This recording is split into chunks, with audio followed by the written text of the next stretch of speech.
Hello, you're watching Chidapli News Recap. I'm your Azan Jamir, bringing you the top stories of the week. Let's have a look at the stories that matter to the headlines. The road over bridge near Hotel Dragoban Dimapur on National Highway 29 will be officially reopened for all vehicular movement starting from today, February 2, following the completion of its rehabilitation work. A 17-year-old girl died at a private hospital in Assam due to suspected Guillain-Barré syndrome, the first such case in Assam in the current season. At least 30 people were killed and 60 others injured in a stampede at the Sangam area of the Maha Kumbh in the early morning of January 29.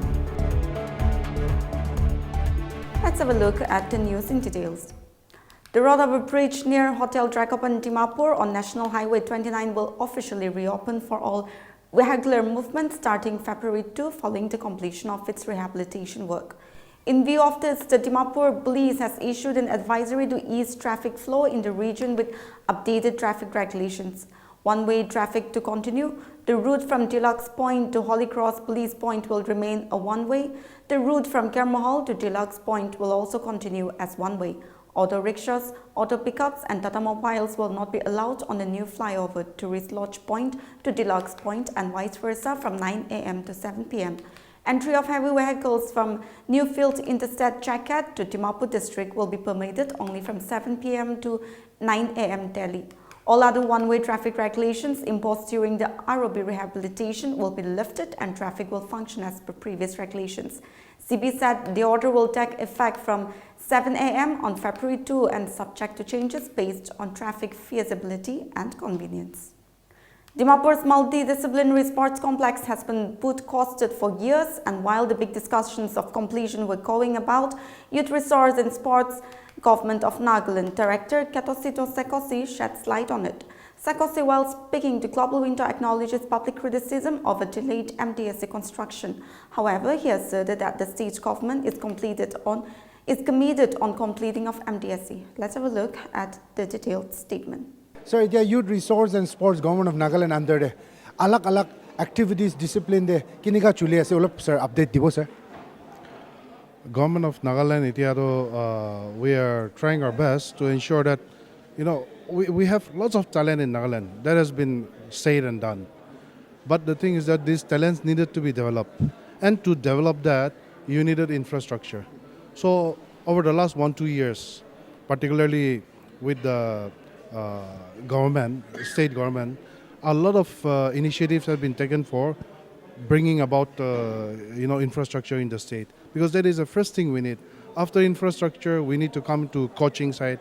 Then we need to build them up through other things also. So the first thing we're doing is now infrastructure, and in a big way, the government of Nagaland is doing that.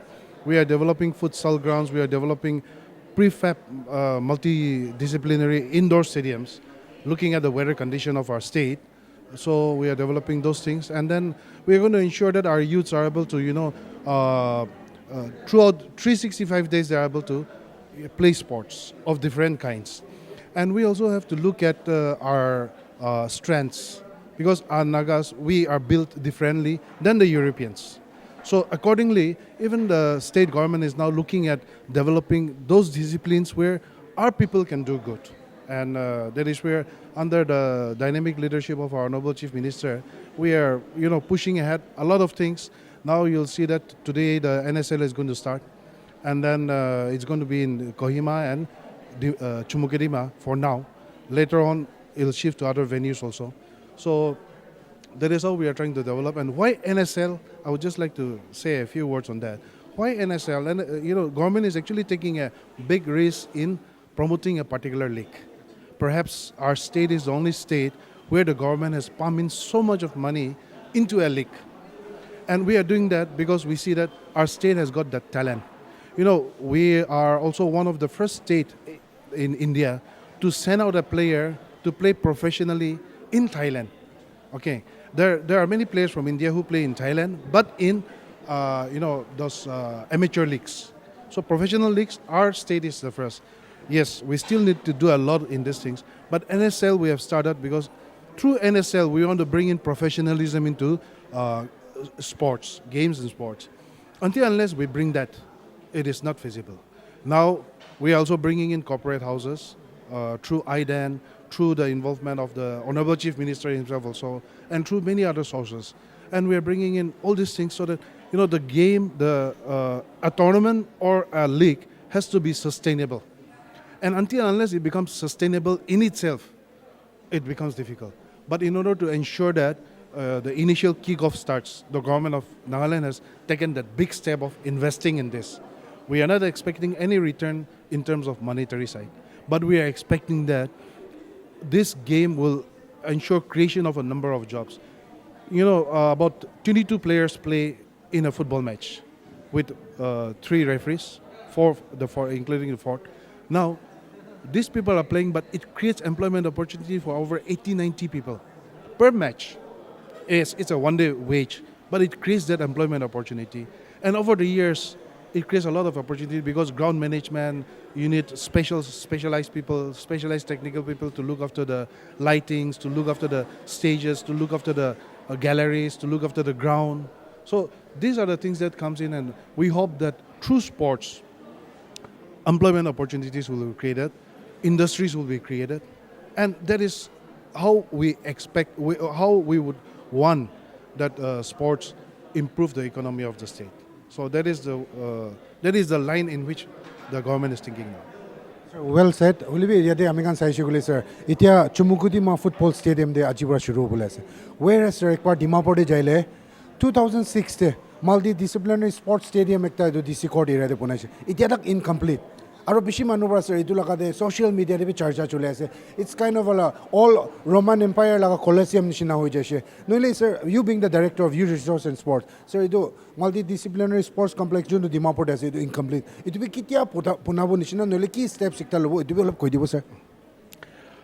That MDSC stadium in Dimapur, we call it MDSC, multidisciplinary sports stadium, where it's not, you're talking about only one structure in that particular complex. It is a 64-acre land where we have an athletic track coming up through the side. It is not by government of Nagaland.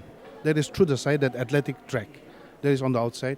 We have developed an Akara through the funding from government of India. Akara is actually a place where wrestlers come and, they stay and wrestle.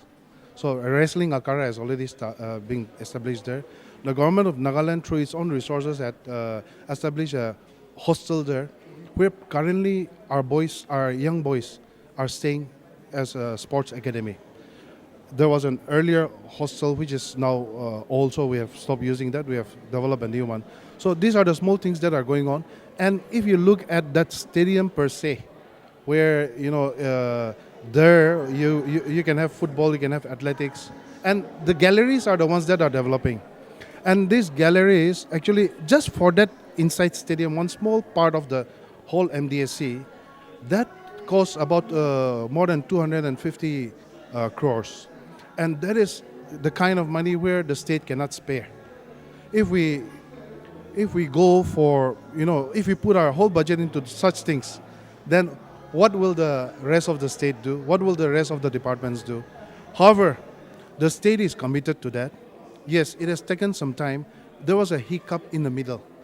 Initially, the state wanted that it should be developed into an international, it's still an international standard size.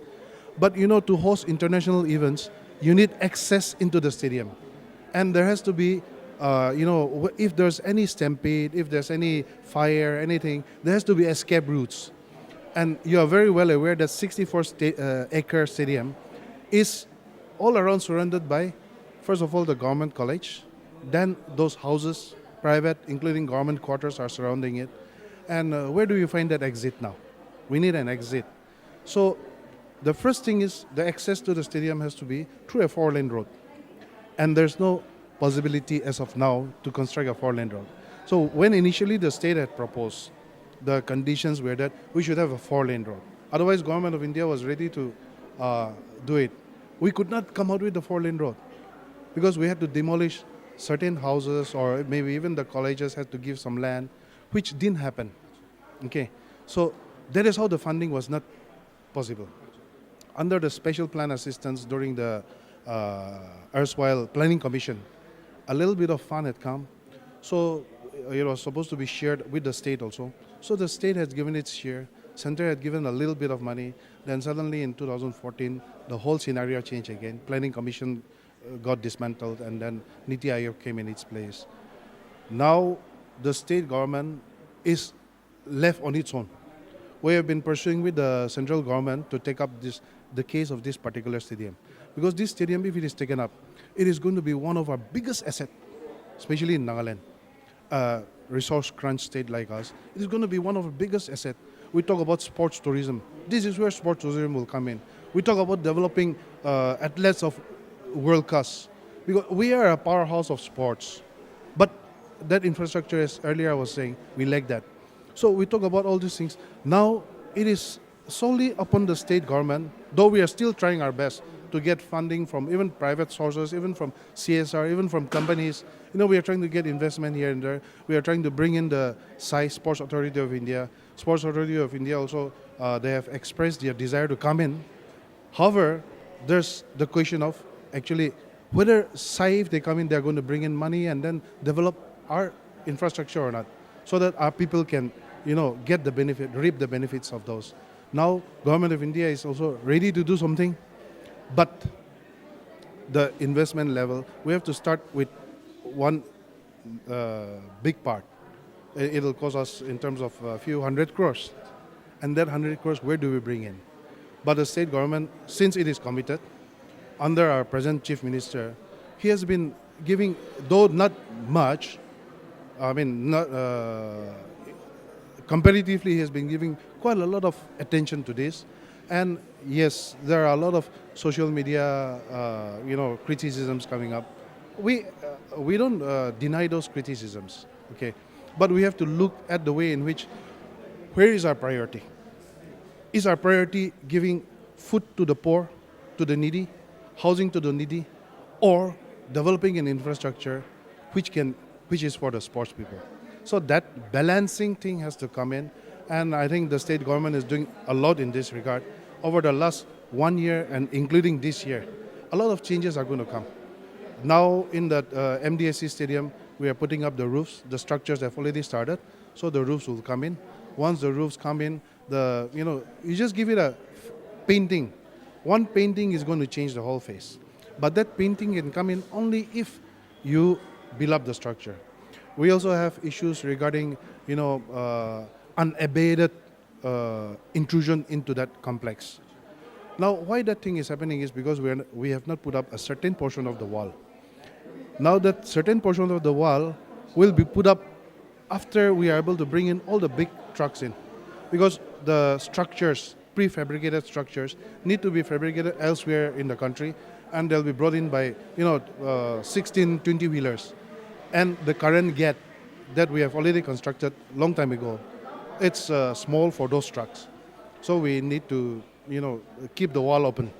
Later on, I'm sure as we progress, we are coming up with plans on how to manage that also. So once we close up the walls, I think most of the negative things about that particular stadium will go away. And we are hoping for a bright day, and we hope that it will happen soon. And the state government is not sleeping over it. We are always on the job. It's taking time, but I'm sure a change is going to come, and that change is going to come in such a way that it's going to promote the sporting ecosystem in our state. A 17-year-old girl died at a private hospital in Assam due to suspected Guillain-Barré syndrome, the first such case in Assam in the current season, doctors of health facilities said on Feb 1. However, there was no official confirmation from the hospital and the State Health Department. The class 12 girl was admitted to Pratiksha Hospital around 10 days ago, and she was diagnosed with GBS. GBS is a rare condition that causes sudden numbness and muscle weakness with symptoms including severe weakness in the limbs and loose motions. The girl's condition worsened and was put on ventilator support. It was a very severe variety of GBS and she expired last night, the source said. All over India, there has been a wave of GBS cases right now, and it is detected in many places. The symptoms of the deceased were similar to those diagnosed with GBS in other parts of the country like Maharashtra, South India and West Bengal. We are fearing that there may be much more cases in the coming days, the official said. The girl hailed from Bihar and was living in Guwahati. At least 30 people were killed and 60 others injured in a stampede at the Sankam area of the Maha Kumbh in the early morning of January 29. The tragic incident occurred as millions of pilgrims crowded together to take a holy dip on Mauni Amasya, one of the most significant days in the Hindu calendar. A total of 30 people have died, unfortunately, in the stampede that took place at the Maha Kumbh at Prayagraj. 25 bodies have been identified and the remaining 5 are yet to be identified, the Deputy Inspector General Vaibhav Krishna said. The DIG stated that 4 of the deceased were from Karnataka, 1 from Assam and 1 from Gujarat. He also mentioned that 36 people received treatment at a local medical college. Uttar Pradesh government has announced financial assistance of 25 lakh for the families of the deceased. UP Chief Minister Yogi Adityanath has also ordered a judicial inquiry and said that a judicial committee will submit its report to the state government within a time limit. Leaders from across the political spectrum have expressed their condolences following the tragic stampede that occurred in the early hours of January 29, resulting in 30 deaths and many injuries. Political figures from various parties have shared their grief over the loss of lives and the suffering of the injured devotees. Meanwhile, a 3-member judicial commission headed by Justice Harsh Kumar, former DG V.K. Gupta and retired IAS D.K. Singh arrived in Prayagraj on January 31st to investigate the incident. In a historic move, Uttarakhand has become the first state in India to implement the Uniform Civil Code effective from Jan 27. Chief Minister Pushkar Singh Dhami announced that the implementation of the UCC aims to bring uniformity in personal civil matters that have in the past discriminated based on caste, religion, gender and other factors. He assured that all necessary preparations have been completed, including the approval of Act, rules and the training of the relevant officials. CM Dhami said that the Bharatiya Janata Party has fulfilled its promise made during the 2022 Assembly elections. He pointed to Article 44 of the Indian Constitution, which calls for a uniform civil code to be adopted throughout the country.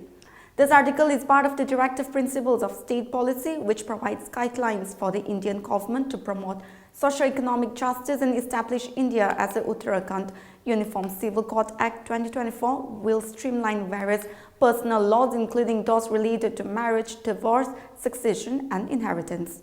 Under the UCC, marriages can only be solemnized between the individuals who meet specific legal criteria, such as both parties being mentally competent and having reached the legal age, 21 years for men and 18 years for women. Additionally, marriage registration will be mandatory for all marriages taking place after the implementation of the Act, with a 60-day deadline for registration. The UCC also provides provisions for recognizing marriages solemnized before March 26, 2010 or outside of Uttarakhand under certain conditions, allowing them to be registered within 6 months of the Act's implementation. The Act applies to all residents of Uttarakhand, including those residing outside the state, but excludes scheduled tribes and certain protected communities. A meteorite jet that plummeted from the sky and crashed in a fiery explosion into a busy neighborhood on Friday evening killed at least 7 people, injured 19 others, and left a path of carnage. As investigators combed the area for evidence on Feb 1, residents still reeling from the sight of the crash. People gathered in the northeast Philadelphia neighborhood from dawn to mid-afternoon to see what remained of Friday's nightmare. They stood yards away from a debris field of broken plane pieces and signed cars to a glimpse of the wreckage. A huge crater was blown out of the city street where a Learjet 55 carrying 6 Mexican nationals nosedived into the ground at almost 300 mph, according to initial reports. There were 2 chunks of the bland charred fuselage in the street. Several cars caught in the blast during the evening rush rested at extreme angles. One was so thoroughly incinerated that only a blackened metal skeleton remained. Many described the moment the plane hit as akin to a war zone. Philadelphia Mayor Sherelle Parker on Saturday morning confirmed that all 6 people on the plane died, along with 1 person who was in the car when the medical flight struck the ground, hurtling debris far and wide. Well, that's it for this week's news recap. For more news like this, you stay connected to Global Winter. Good night.